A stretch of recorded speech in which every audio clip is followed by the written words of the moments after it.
কিন্তু আপনি বলেন 6 মাসে আপনি কি দৃশ্যমান কোনো পদক্ষেপ দেখেছেন? আমার বাংলাদেশের মানুষের জন্য কি কোনো আশ্বাস দেখেছেন?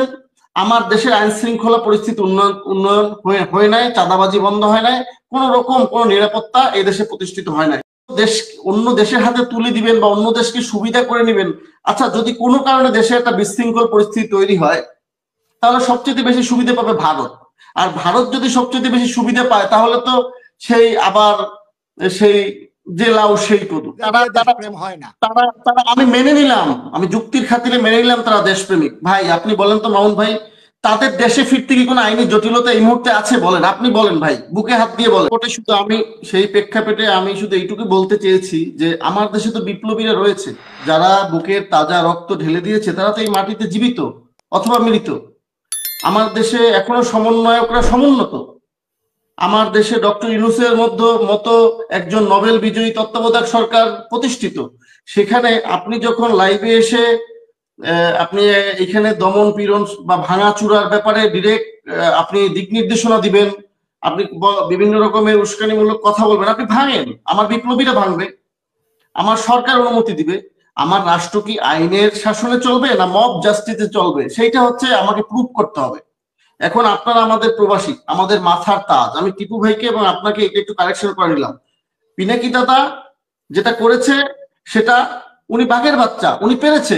কিন্তু আমার দেশের বিপ্লবীরা, আমার দেশের সমন্বয়করা, আমার দেশের সরকার কেন পারছে না? আমি সেই জায়গাটায় নেওয়ার চেষ্টা করেছিলাম। হয়তো মিস আন্ডারস্ট্যান্ডিং এ এইটা হয়ে গেছে, বা আপনারা হয়তো ক্লিয়ার কনসেপ্টটা ধরতে পারেন না। আর দ্বিতীয় কথা হচ্ছে, আমার বোন যেটা বলেছে হাসিনা আপা, সেটা হচ্ছে নির্বাচন বা সংস্কার।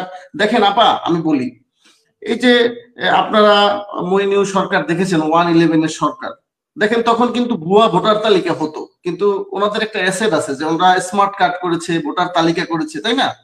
সেই সময় কিন্তু প্রথম ভোটার তালিকা হয়েছে, এটা আমরা একটু ডেভেলপমেন্টের দিকে আগিয়ে গিয়েছি।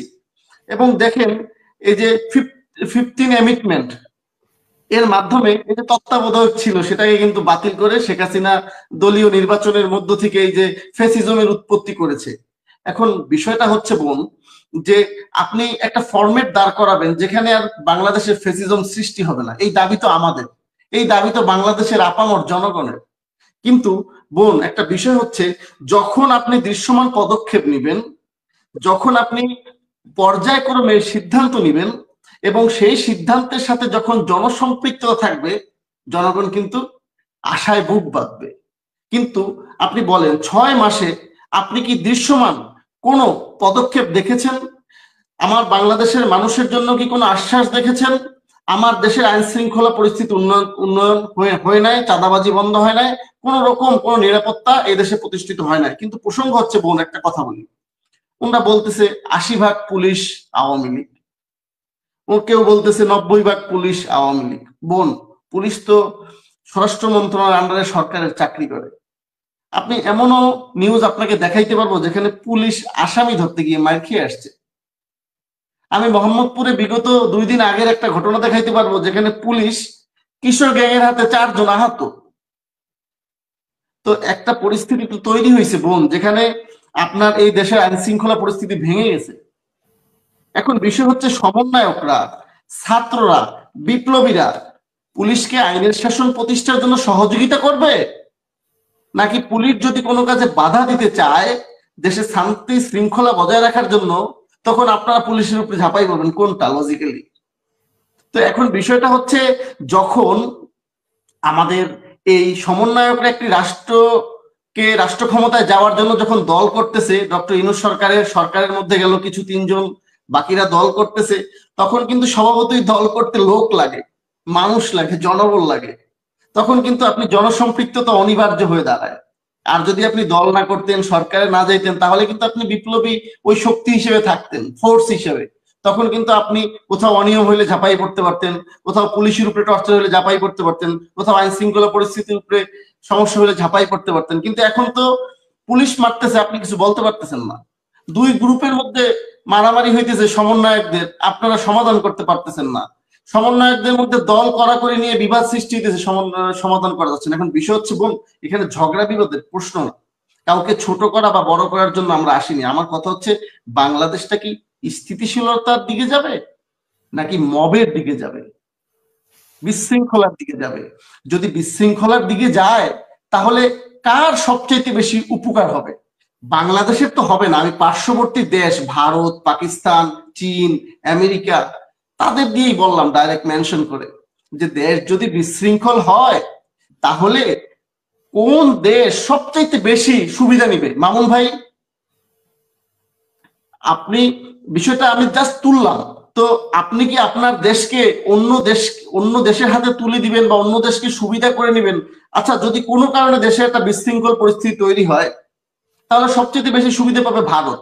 আর ভারত যদি সবচেয়ে বেশি সুবিধা পায় তাহলে তো সেই আবার সেই যে লাউ সেই কদু। এখন মামুন ভাইয়ের কথার প্রতি শ্রদ্ধা রেখে বলতে চাই, প্রত্যেকের বিচার হবে মবের মাধ্যমে হবে না আইনি প্রক্রিয়ার মধ্যে হবে?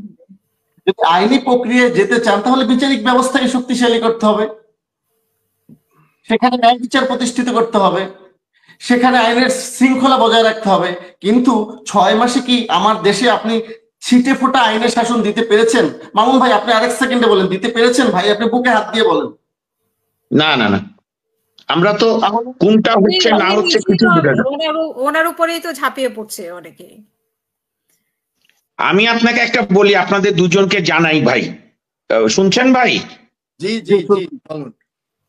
আমাকে শেখ ফজলুল তাপসরাও উঠাই নিয়ে যেতে চায়, মারতে চেয়েছিল, সেই আমরা যাদের নিয়ে আন্দোলন করলাম একটা বড় আইনজীবী সংগঠন বিএনপিদের, তাদের কয়েকজন আইনজীবীর আমি একটা গঠনমূলক সমালোচনা করেছি দেখে আমার রুম এসে ভাঙতে চায়। তা আগে তো নিজেদের ফ্যাসিবাদী চরিত্রের অবসান ঘটাতে হবে। Thank you. মামুন ভাই, আমি এবার বলি, আপনি করেন না, আমরা একটু কথা বলি জিনিসটাকে ক্লিয়ার করার জন্য প্লিজ সবাই মিলে। সেটা হচ্ছে, আচ্ছা মামুন ভাই শুনেন, যদি পিনাকি দাদা, ইলিয়াস ভাই এত দেশপ্রেমিক, আমি স্যালুট করি, তারা দেশপ্রেমিক, নিঃসন্দেহে দেশপ্রেমিক। ভাইয়া বলেন তো, আমার দেশে দেশপ্রেমিকের প্রমাণ দিতে হয়, বক্তৃতা দিয়ে দেশপ্রেম হয় না। তারা আমি মেনে নিলাম, আমি যুক্তির খাতিরে মেনে নিলাম তারা দেশপ্রেমিক। ভাই আপনি বলেন তো মামুন ভাই, তাদের দেশে ফিরতে কি কোনো আইনি জটিলতা এই মুহূর্তে আছে? বলেন, আপনি বলেন ভাই, বুকে হাত দিয়ে বলেন। আচ্ছা, সেটাও তাহলে তারা দেশে আসতেছে না কেন? তারা দেশে এসে এগুলো হ্যান্ডেলিং করুক, তাদের নেতৃত্ব যখন জনগণ মেনে নিয়েছে, ঠিক আছে, সুন্দর কথা। যদি সেটা হয়েই থাকে তাহলে আপনি আমাকে বুকে হাত দিয়ে বলেন তো, আমি জানি না ওনার অ্যাসাইনমেন্ট আছে কিনা, বাট আমি বললাম আর কি অ্যাসাইনমেন্টের কিছু কন্ডিশন। ওকে, আমি স্বীকার করে নিলাম।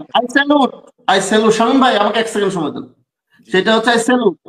তাহলে আপা, আপনি যখন দেশপ্রেমের উজ্জ্বল দৃষ্টান্ত স্থাপন করতে চান, আপনি যখন আপনার হাতের এক ইশারায় সমগ্র বাংলাদেশ চূর্ণ বিচূর্ণ করতে চান, আপনি যখন বাংলাদেশকে অন্যান্য সকল দেশের তাবেদার মুক্ত করতে চান, আপনি যখন বাংলাদেশকে স্বমহিমায় উদ্ভাসিত করতে চান, আপনার এত দেশ প্রেম, তাহলে আপনি এত দুশ্চিন্তা কেন করবেন? আপনি দেশে চলে আসুন, দেশ তো আপনার, এই মাটি তো আপনার।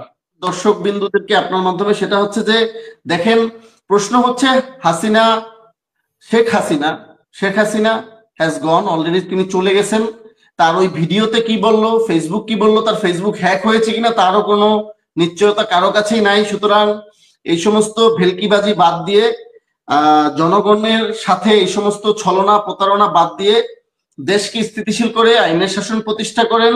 ছাত্ররা বুক পেতে দিয়েছে, এই দেশকে মুক্ত করেছে। ছাত্রদের অর্জন যেন কোনোভাবে বিতর্কিত না হয়, ছাত্ররা দল করুক, ভোটের মাঠে আসুক। ছাত্রদের কাছে বিনীত অনুরোধ থাকবে যে ভোটের মাঠে আসতে হলে ভোটারদের, সাধারণ মানুষদের ভালোবাসা জয় করতে হবে, বা সাধারণ মানুষের সেন্টিমেন্ট বুঝতে হবে, পাবলিক সেন্টিমেন্ট বুঝতে হবে। সুতরাং আপনারা দয়া করে, মেহেরবানি করে, আপনারা অকুতোভয় সাহস দেখিয়েছেন, আমাদেরকে রাক্ষসের হাত থেকে বাঁচিয়েছেন। আপনারা জনগণের কাছে যান, দেশকে স্থিতিশীল করুন, জনগণকে সাথে নিয়ে আপনারা মার্চ করেন, জনগণ আপনাদের সাথে থাকবে, আমরাও আপনাদের সাথে থাকবো। কিন্তু কোনো রয়ের জাল হোক, আইএসআই এর জাল হোক, মোসাদের জাল হোক, আমি এত নাম বলতে চাই না, মানে যার জালই হোক, সেই জালে পাড়া না দিয়ে আপনারা একটা জালে পাড়া দেন, সেটা হচ্ছে এদেশের মানুষ। এদেশের মানুষ কিভাবে ভালো থাকবে, নিরাপদ থাকবে, সুখে থাকবে, সেই চিন্তাটা করুন। আমরা আপনাদের সাথেই আছি। ধন্যবাদ হাসিনা আপা, এবং ধন্যবাদ অগণিত দর্শক।